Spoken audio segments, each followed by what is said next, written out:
Option দুইটা। আজকে এখানে আসছি ওপেন যা করার করে দেবো আমি, হয় ভিতরে দিয়ে দেবো না টাকা খাই দেবো, আর খাইলে ভালো টাকা দেবো, হয় ভিতরে যাবে সবাই আর নয়তো টাকা দিতে দেবো।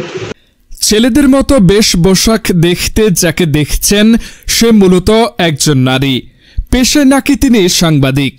বিভিন্ন সময়ে নিজেকে কখনো নানা পত্রিকা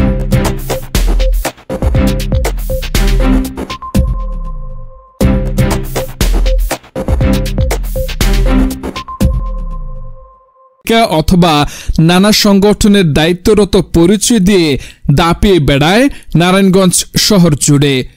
পেশায় সাংবাদিক বললেও তার কাজগুলো সব অস্বাভাবিক ও ভয়ঙ্কর। এর মাঝে অন্যতম রয়েছে মাদক ব্যবসা, জুয়া ও নারী ব্যবসাও।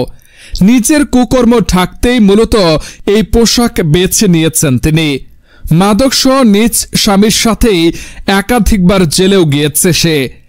জেল খাটা এই শামীমা শারমিন জামিনে এসে নিজেকে এক চুলো পরিবর্তন করে না, বরং জেল থেকে বেরিয়ে আরো বেপরোয়া হয়ে ওঠে।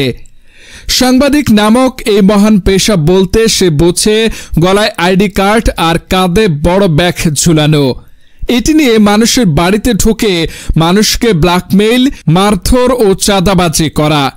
সুযোগ পেলেই ছিনতাইকারীদের মতো মানুষের মোবাইল ফোন থেকে শুরু করে হাতিয়ে নেয় নগদ অর্থ। আর তার এই অপকর্মে তাকে সহযোগিতা করে স্বয়ং তার পরিবারের লোকই। স্বামী থেকে শুরু করে সন্তান পর্যন্ত রয়েছে এই কাজে। এছাড়া তার এই কাজে যে বাধা দিতে আসবে তার নামেই চালায় অপপ্রচার সহ থানায় অভিযোগ। গত 14 অক্টোবর ফতুল্লা রোশন হাউজিং আল আকসা জামে মসজিদের পাশে আলম মিয়ার বাড়ির ভাড়াটিয়ার বাড়িতে ঘটে যাওয়া এক আপত্তিকর ঘটনা ইতিমধ্যে সামাজিক যোগাযোগ মাধ্যমে ঘুরপাক খাচ্ছে।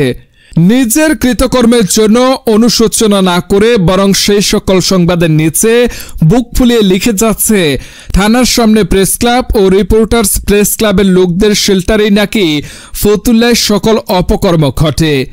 এইরূপ মন্তব্যের পরও কি জেলা প্রেস ক্লাব সহ সকল সাংবাদিক মহল এসব অপসাংবাদিকের বিরুদ্ধে ব্যবস্থা নিবে না?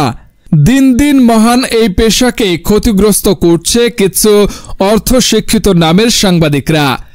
এখনই এটির প্রতিকার না হলে পরবর্তীতে সাংবাদিক মহলের ওপর অনেক বড় ধরনের ধকল আসবে বলে মনে করছে অন্যান্য সাংবাদিকরা। তাই এখনই এর প্রতিকার করা দরকার।